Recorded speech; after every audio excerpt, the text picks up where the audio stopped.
Menyambung apa yang disampaikan oleh Pak Menko Perekonomian, saya ingin menambahkan beberapa hal. Pertama, saya ingin mengulangi sedikit apa yang sudah disampaikan oleh Pak Menko, bahwa mulai 1 Desember 2021 sampai 30 November 2022, Indonesia mendapat kepercayaan memegang presidensi G20.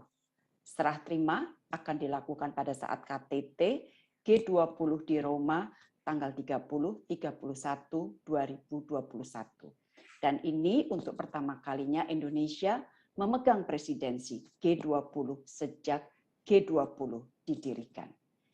Dan ini tentunya merupakan kepercayaan. Tetapi pada saat yang sama juga merupakan sebuah tanggung jawab besar bagi Indonesia yang insya Allah akan kita tunaikan sebaik mungkin.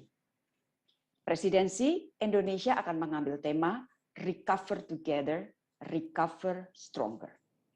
Hal kedua yang ingin saya sampaikan adalah mengenai perkiraan situasi dunia pada tahun 2022.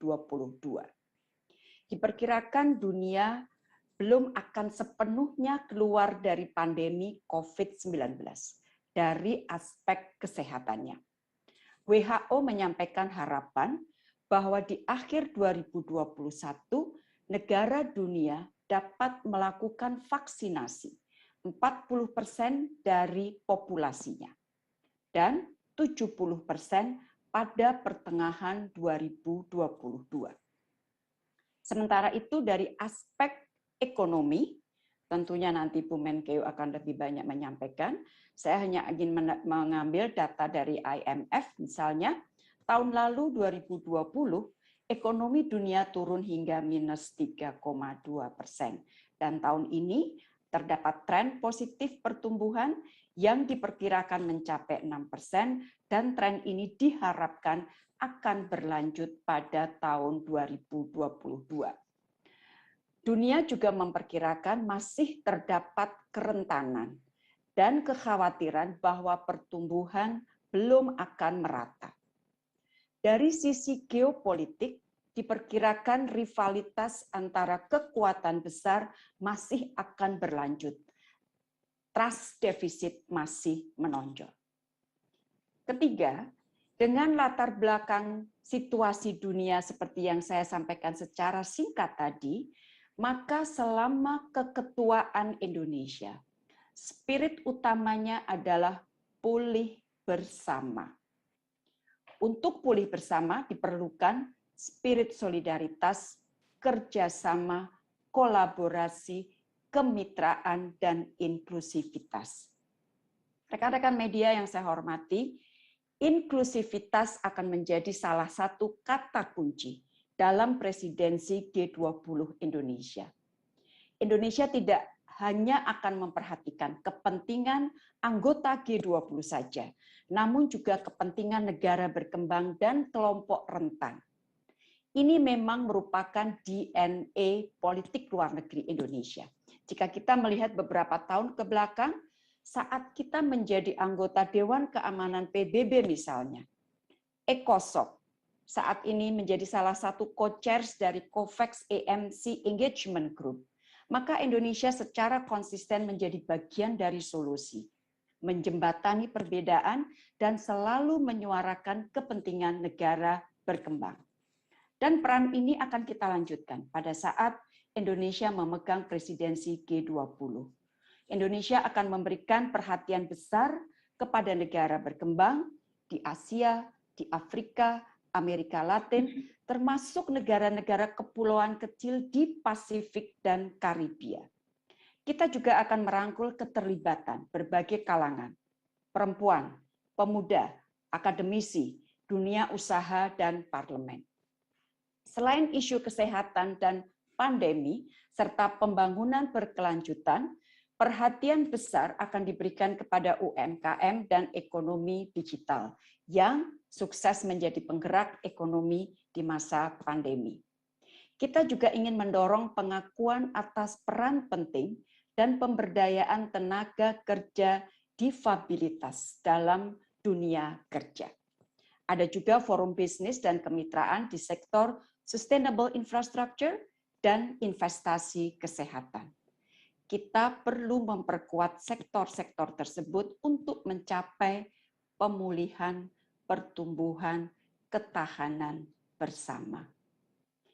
Mengenai prioritas tidak saya akan ulangi karena sudah disampaikan oleh Pak Menko Ekonomi tadi. Rekan-rekan media yang saya hormati, keempat saya ingin sedikit menjelaskan mengenai sistem kerja di G20 secara singkat saja. Jadi di dalam G20 terdapat dua pilar. Pertama adalah pilar finance track. Yang kedua adalah pilar Sherpa atau Sherpa track.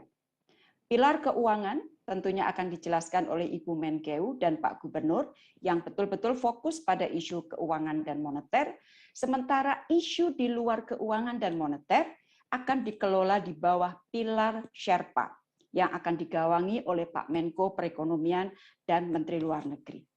Nah, di bawah pilar Sherpa ini, selama presidensi Indonesia akan dilakukan antara lain 12 pertemuan pada tingkat menteri. Menteri Luar Negeri, Development, Digital Economy, Health, Environment and Climate, Energy, Employment, Trade Industry and Investment, Tourism, Agriculture, Education, dan Special Ministerial Meeting on Women Empowerment.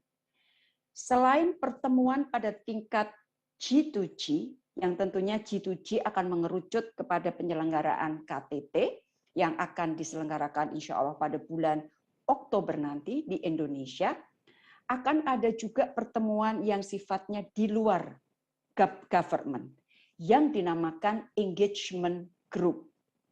Terdapat 10 engagement group, yaitu bisnis, masyarakat sipil, serikat buruh, ilmuwan, lembaga think tank, perkotaan, wanita, pemuda, parlemen. Parlemen ini kita aktifkan kembali dalam keketuaan Indonesia, dan yang baru adalah lembaga audit tertinggi. Dan ini merupakan inisiatif baru presidensi Indonesia. Pak Menko tadi juga sudah menyampaikan bahwa semua penyelenggaraan pertemuan akan menggunakan standar protokol kesehatan yang ketat dan akan terus mempertimbangkan situasi COVID pada saat tersebut. Kelima dan terakhir teman-teman, mengenai logo. Presidensi G20 Indonesia akan menggunakan logo seperti yang tertera di dalam layar. Dasar logo adalah merah putih yang merupakan representasi bendera Indonesia.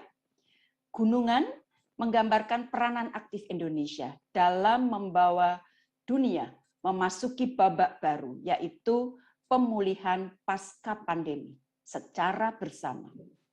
Kawung melambangkan kesempurnaan, keadilan, dan keperkasaan, dan perpaduan gunungan dan kawung terlihat sebagai sulur tanaman yang terus tumbuh. Ini merupakan representasi semangat pemulihan ekonomi secara bersama. Sekali lagi, secara bersama. Dengan logo tersebut, teman-teman, Indonesia berkomitmen bahwa presidensi Indonesia akan memberikan dampak positif, tidak saja bagi seluruh rakyat Indonesia, tetapi juga bagi dunia. Jadi demikian yang dapat saya sampaikan. Indonesia akan bekerja keras untuk mensukseskan presidensi G20 di tahun 2022. Pemerintah sangat mengharapkan dukungan dari seluruh rakyat Indonesia bagi suksesnya presidensi Indonesia. Dan pemerintah akan bekerja keras agar amanah presidensi G20 akan memberikan manfaat maksimal bagi rakyat Indonesia dan akan meneguhkan peran dan kepemimpinan yang selama ini dijalankan Indonesia di dunia internasional.